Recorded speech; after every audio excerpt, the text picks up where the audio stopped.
Broadcasting from Silicon Valley, California, this is Conversations with Jennylyn.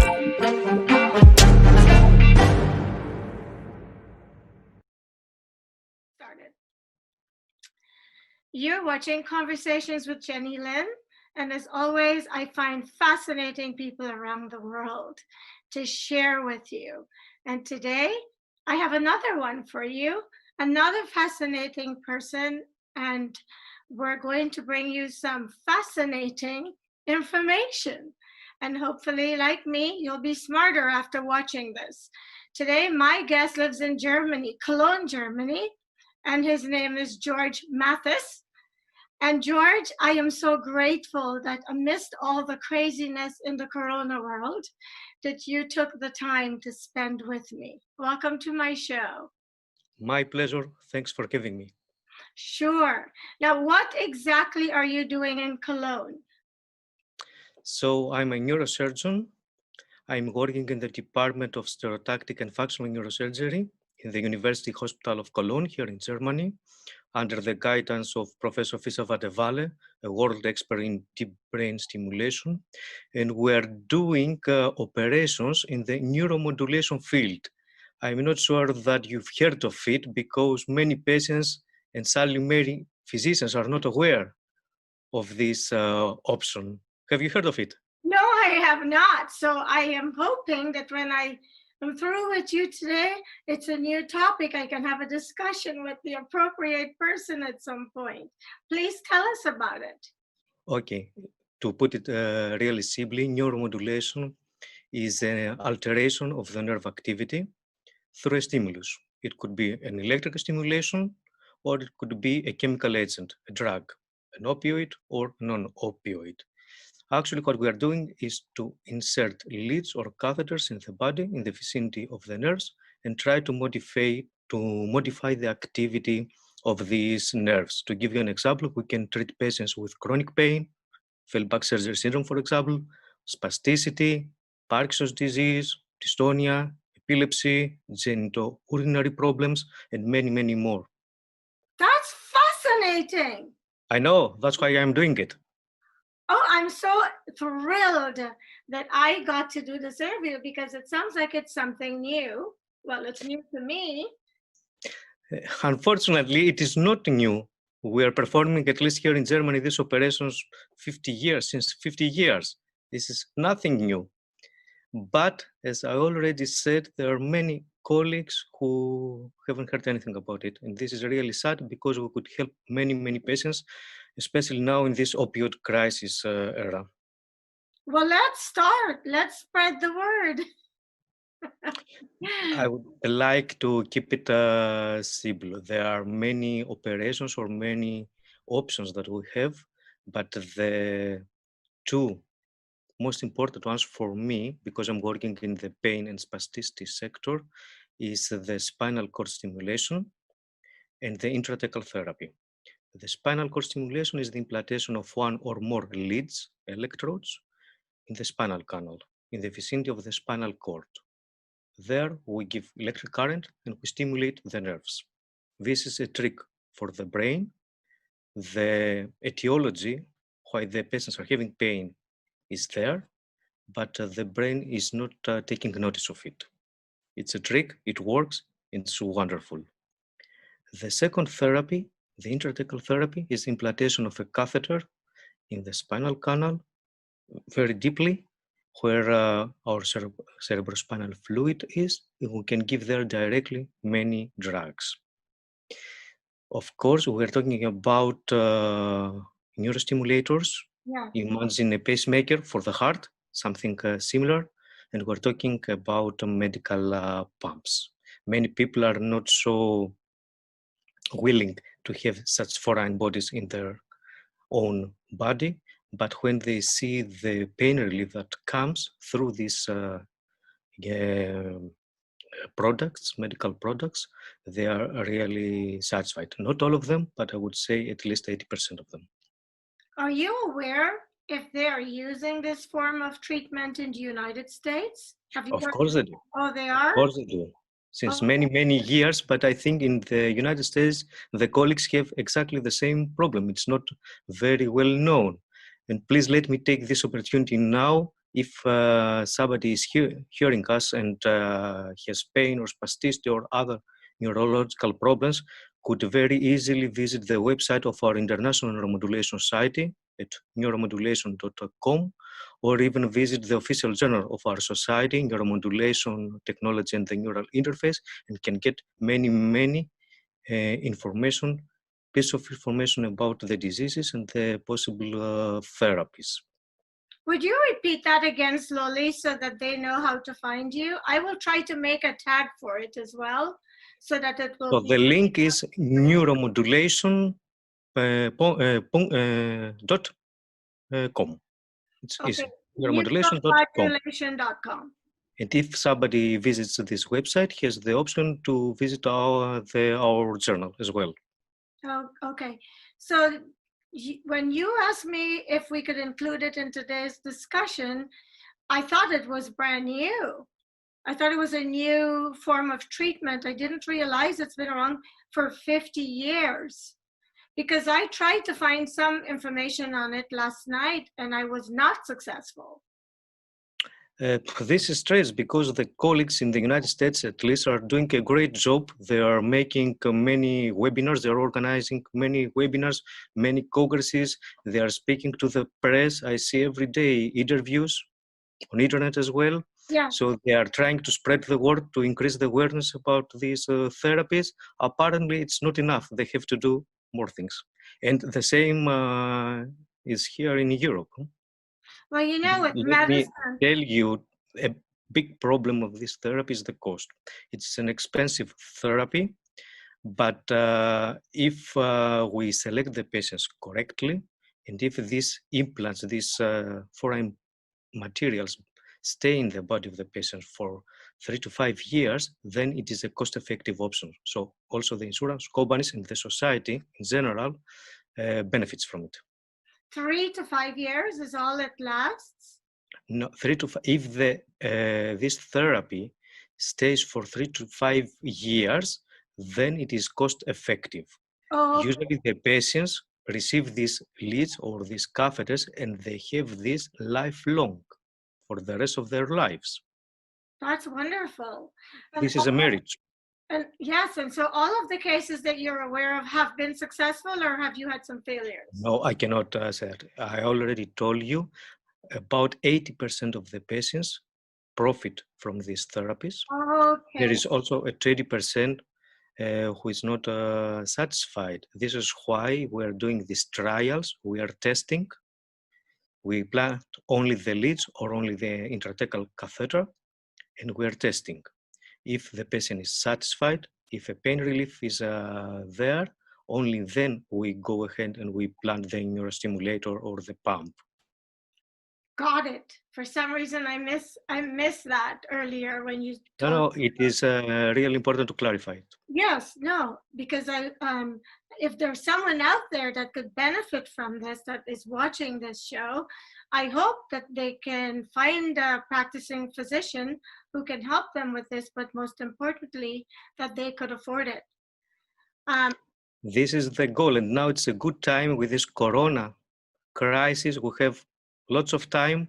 We have time to look around on internet, to call colleagues or friends and get more and more information. There are millions of people with chronic pain who are waiting for a therapy and they are not aware of these therapies. It's really sad. Well, I know you have a different medical system too. Do you have socialized medicine in Germany? Yes, the majority of the population is covered from the government. Okay. There are also private insurances as well.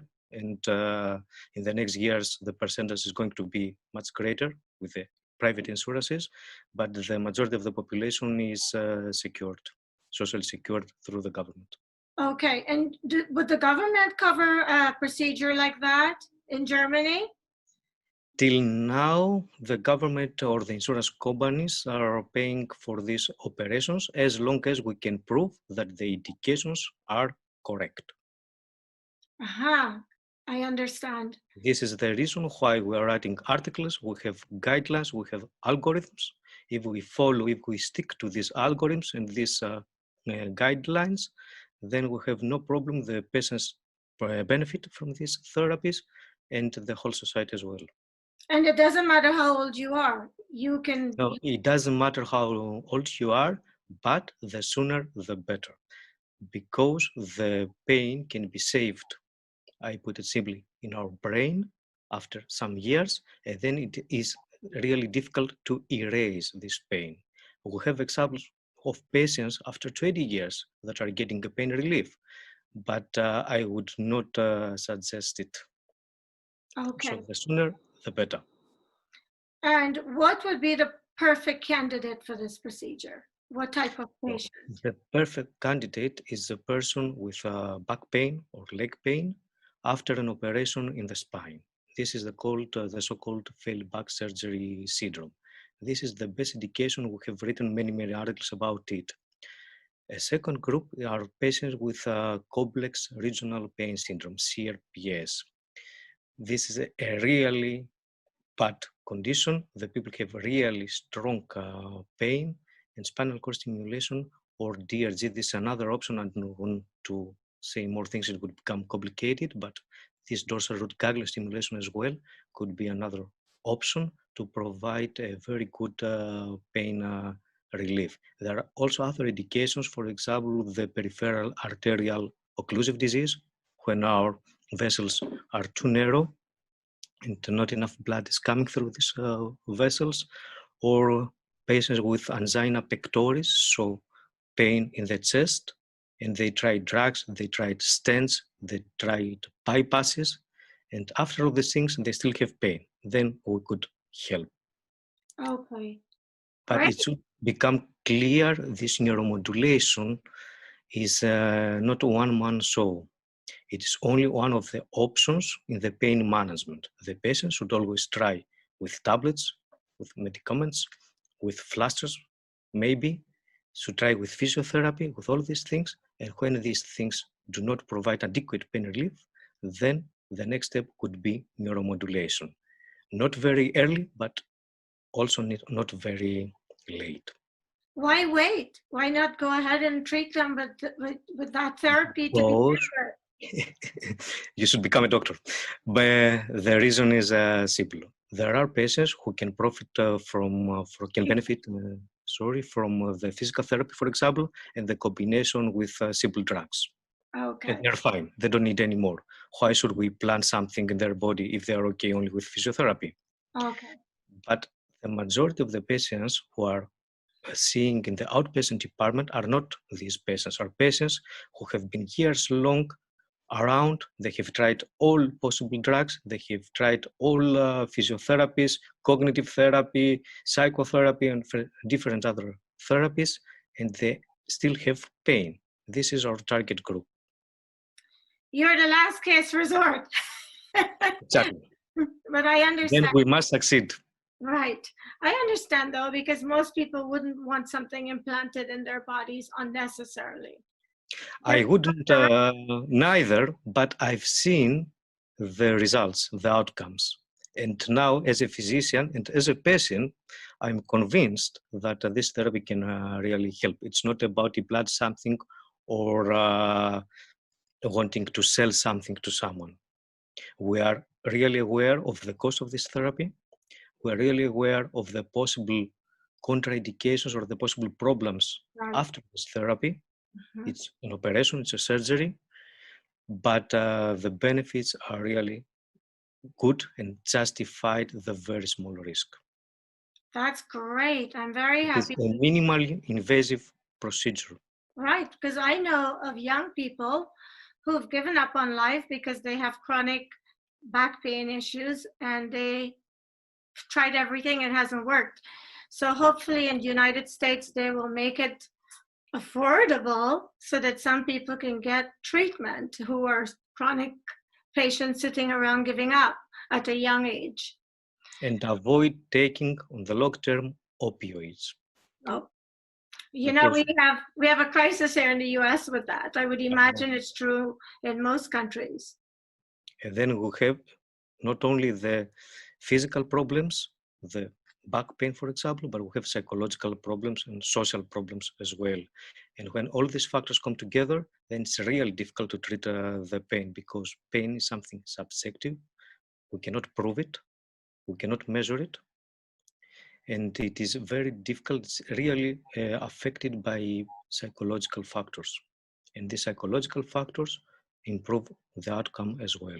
This is why I said neuromodulation is only an option.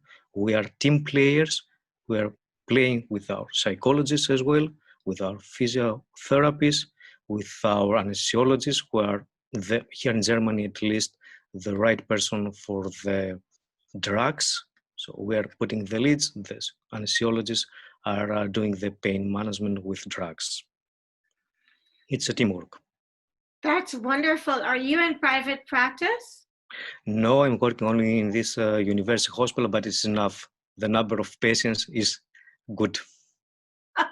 We're a reference hospital. We were the first hospital in Germany. We started doing these operations many, many years ago. We have a huge tradition in this department. There are many physicians who have been educated here, and now they're in other hospitals, and they spread the word about neuromodulation. Some of them also have left Germany and are working in other countries now. You told me before we got on camera, before we started recording the show, that you are Greek. Did you grow up? I'm coming from Thessaloniki. This is a town with 1 million people in the northern part of Greece.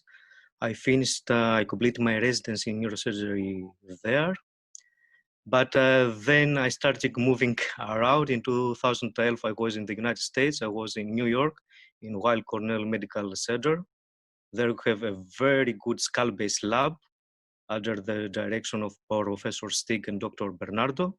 I was there for 6 months. It was really amazing. And then 2012, I was in the University Hospital of Zurich in Switzerland. I received a scholarship there in the Department of Neuroradiology. Wow. With the Professor Valavans. I stayed there 1 year. I learned lots of things. And now I'm here since May 2014 in this department.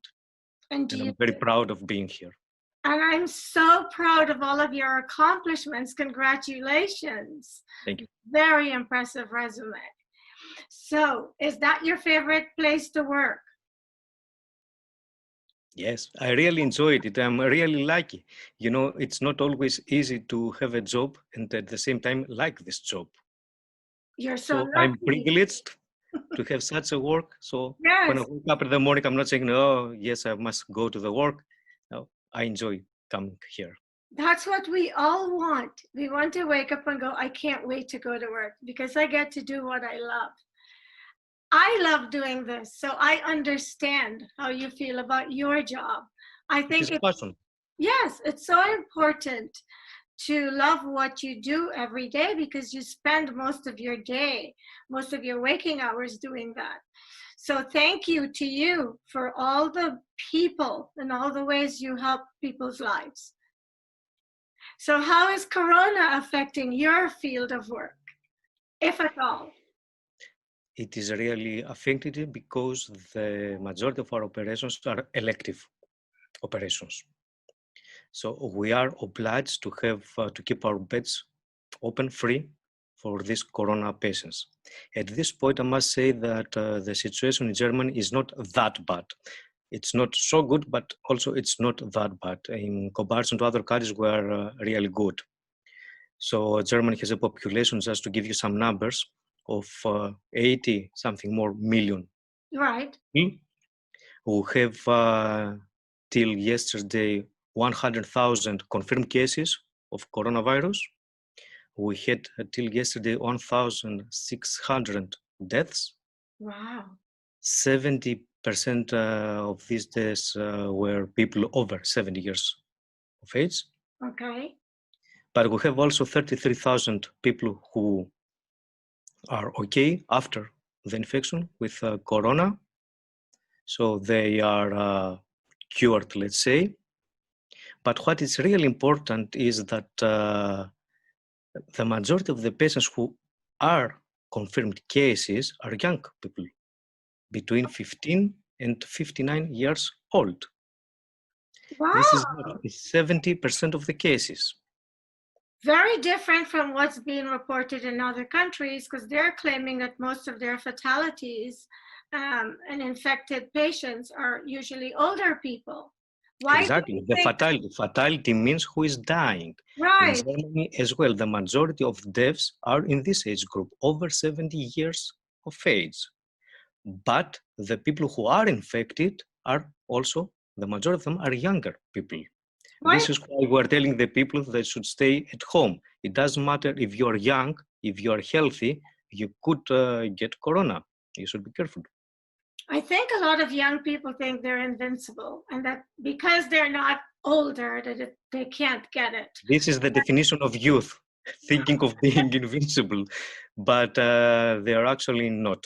And they have an obligation to the society to stay at home so that they can protect the elderly.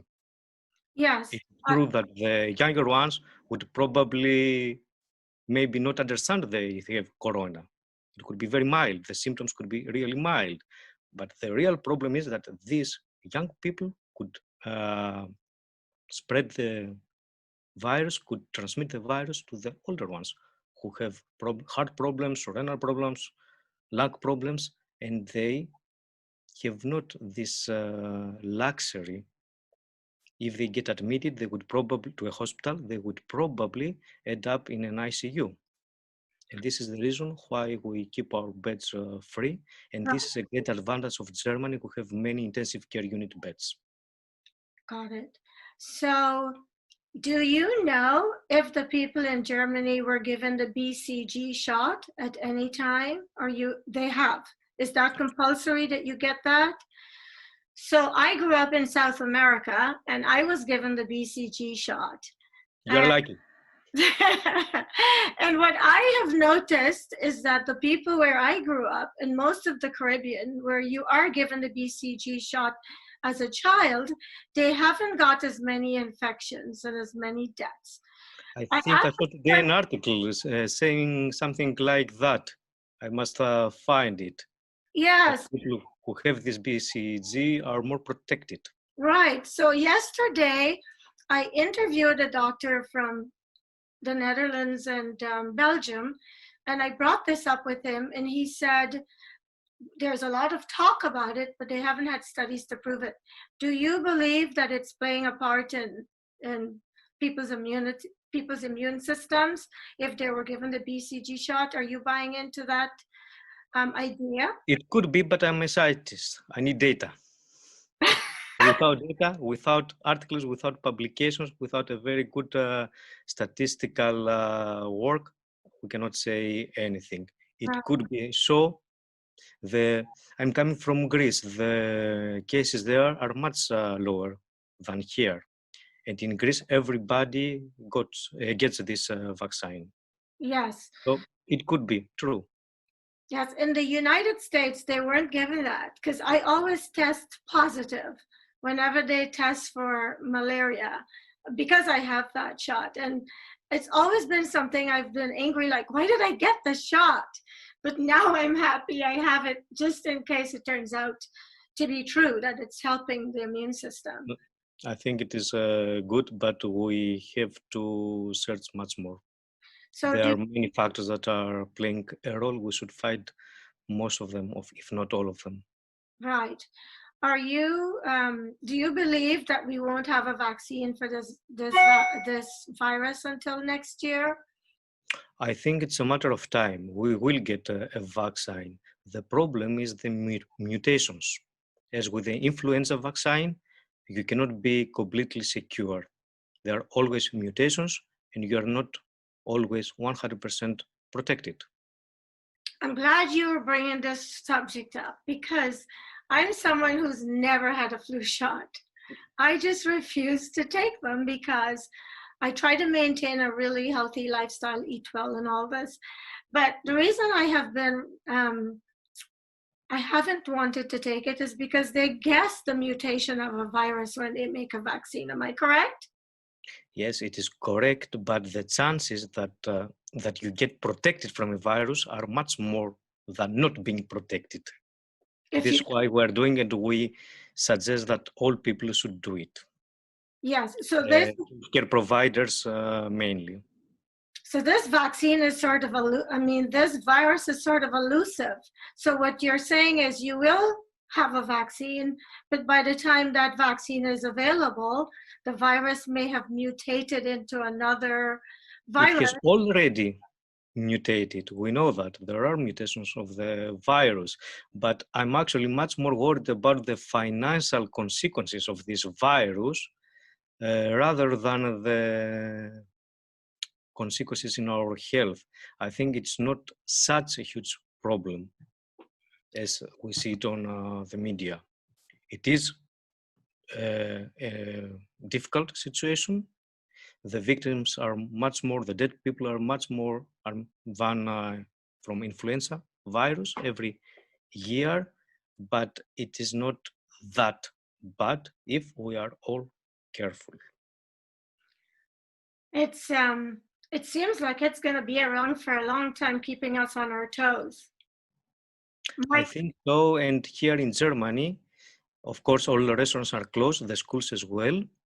And they told us, I have 2 children, the teachers told us that the schools are going to stay closed till April 19th. But in 1 week from now, they should decide what's going to happen next. And I think they're going to stay closed at least for 1 more month, at least. I think we have to take as many precautions in terms of letting people back out, because you don't want to have a repeat performance. We don't want to have another huge outbreak because we're just really not accomplishing anything trying to rush back out. What do you think about that? I mean, we should first prove that the number of the infected cases is stable and becomes lower and lower every day. This is the first step. Only then can we say, okay, we can remove some measures, we can a little bit be not so strict about it, but we have not reached that point. It could be dangerous to sacrifice what we have already done till now for 1, 2, 3, or 4 weeks. So people I've spoken to globally have shared with me that the people are dying so quickly, and because of the quarantine, they can't have normal funerals and they can't put their loved ones to rest the way we do it traditionally. How are they handling the deceased in Germany? In Germany, as I said, it's a huge country with 80 million population. 1,600 deaths is nothing. So with all respect to the people who have died and their families, but if somebody looks only the numbers, it's not a problem. In other countries, as in Italy, I have many friends, many colleagues who are working in Italy right now. It's a disaster. The system has reached its limits. Well, they have it sounds like they've been hit harder than most countries. Italy and Spain, and unfortunately the United States as well, are going to be a big problem. Why do you think that is? Why do you think some countries are being just bombarded with these cases, and other countries, they seem to have it more under control? It could be two factors could play a role. The first factor is, as soon as we know that there is a virus, we must take some measures. There are countries, as Taiwan, for example, or Korea, which take these measures very quickly, or Japan, and they stick to it. This is why the results are really good. But there is a second factor. There are many cases, and I think New York, for example, is a very good example, where the hospitals were already full with patients before this crisis. So if you have a hospital full with patients, and then you have an epidemic, where should you admit these patients? You don't have any beds. You have already reached the limits of the system without the pandemic. As a doctor and a treating physician, what have you learned from this that you would like to share with us? I said this, I learned that we should trust more each other. I learned how important the family is, the support of the family, but I also learned how technology, internet, or the social media can help us. We can stay together, although we are not near one to another. You are sitting in California, I'm sitting in Germany. And nevertheless, we're having this discussion, hopefully an interesting discussion, and it's as two good friends drinking coffee. Have you noticed I haven't coughed? I'm healthy too. Making sure I don't contaminate you. Now we're far, far away, at least 2 meters away. I had a conversation with the screen. I said, protect him. He's a doctor. We can't get him sick. So what are you doing now since I don't know if you're quarantined or if you're still seeing patients. I know you can't operate because like you said, your surgery. We operate only the emergencies. Oh, so if a lid or a catheter is dislocated, or if a pump is empty, if the battery is empty, we have to make these operations, but we are not performing any elective operations. okay.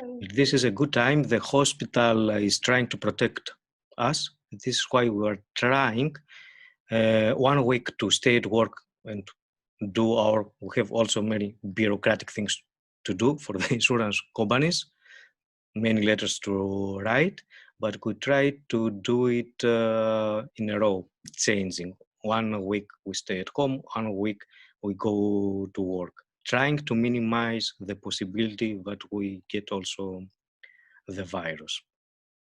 Apart from this, I've done marketing over the years, and a lot of my marketing jobs are to physicians. I'm speaking to quite a few of them now, and they don't quite know what to do with themselves because they are at home. And you physicians, you're always busy. When you don't have any cases or any insurance letters to write, do you find yourself wondering what to do with your time, or are you always busy? No, but this reminds me of many colleagues who retire at the age of 65, 67, and then suddenly they don't know what to do because they don't have any hobbies. And it becomes worse. Their wives or their husbands have also problems because they don't know what to do with their partners after so many years. But no, I don't think I have such problems. There are always things to do. There are things to do at home, with the family, with the kids. One can study with them, can watch a movie with them, can play something with them. You can always write an article. You can always search in internet, prepare articles for the future. You can prepare webinars. You can do such things that we are doing right now together and spread the awareness about the therapy. Otherwise, I wouldn't have the time to do something like that with you. So I don't see it as a waste of time. I see it as an investment. We are trying to stay safe. This is the first goal, the most important goal. But at the same time, we're trying to use this time in a very clever way and do things that we otherwise wouldn't be able to do. Thank you. But hopefully this won't last many, many months, because then it's going to be problematic. There is a huge number of patients who are waiting to get an operation, and they should get operated. We cannot wait forever. I understand. Are you going to be coming to the United States anytime soon to visit? If I get an invitation. Well, you're invited. Why don't you come? No, this is not planned. This is not planned. I think the first priority now is when we're all over with this disaster, to start working really intensive here in the hospital and start operating a lot. Okay. I asked you that because there are lots of sports medicine doctors out here I'd love to introduce you to. I don't know if they are offering the service that you and I discussed earlier. I think there's such a huge need for it. I actually worked for a spine center once, and they were using a system called DBC for the patients, for the chronic back pain patients. But I think it would be wonderful to integrate what you are offering into the clinics like those, where they could send them to you and work with you. They are always welcome. All colleagues from all around the world are very welcome here by us. We can show them what we are doing, mainly show them the indications. So this is the most important part, the good indication. We can show them what we are doing in the operating room, and we can help them after that when they go back to their countries. If they have any problems or if they need advice, they can always contact us, and we can provide them with information. And one more thing, during this time, I was a little bit active on Facebook. There, I met lots of people from India or from Pakistan, colleagues, neurosurgeons, who are very interested in neuromodulation. And it could be that in the future, when the whole story of coronavirus over is, that they could come to us here for a fellowship or for 1 week just to see what we are doing. Or even more, we are trying to start in a scientific collaboration. We start writing articles together. That So is there are many opportunities that are given through the social media. Would you allow a television crew in your operating room? I've gone into a few operations and done segments so people can see how these procedures are performed. Are you open to doing interviews like those while you're operating? This is not my decision. We have to get the approval of my director or of our hospital, but I don't think this should be a problem. Oh, that would be a great show people how it's done. Although sometimes you're better off not knowing and just go to sleep and have them do it, and then you wake up. The people should always, the patient should always be very well informed before the operation. They should know what is to expect, what could go wrong, what could go right. Okay. We must inform them. They must be very good informed. I am so grateful to you. And you know, the corona is really working out for me because it's affording busy doctors like you time to share to share all of your expertise with me. Unfortunately, our time is up, and I wanted to know if there was anything I did not ask you that you would like to leave with anyone watching this show. I want to make sure we get all of the pertinent information out there for them. Now, I think we said the most important things, but what I would really like to stress is that everybody is responsible for his or for her own health. The patient should not wait from their physicians or from friends or from colleagues to get a solution. They should become active. Now, with the social media, with the articles, with the books, there is so much information out there. We must simply ask for it and try to seek it. It is unbelievable that there are millions of people there with chronic pain and other neurological problems who could benefit from a variety of therapies, and they have never heard of it. This is once again why it's important to become very good informed, to visit our official sites, the International Modulation Society, for example, or the national chapters in its country, and get informed. The last thing that's really important in this corona crisis era is that we have enough toilet paper for everybody. Really important, especially here in Germany. Perfect ending. I was saying we need the humor. And that's what gets me through the days, apart from speaking to wonderful people like yourself. It is a defense mechanism. Thank you so much. I hope I can do another segment with you sometime when you have something new to share with us. We'll do it. Great. Enjoy the rest of your evening. Sweet dreams. And I'm very, very grateful to you. And I'm hoping people will gather a lot of inspiration and knowledge from this segment. I hope so. Thank you very much for your time. Have a great day and stay safe. I promise. And thank you for watching the Jennylyn show. Sorry, thank you for watching Conversations with Jennylyn, when a conversation is all you need to be inspired. Take care and thank you.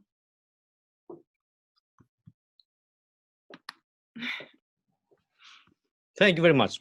Thank you. I'll be in touch with you.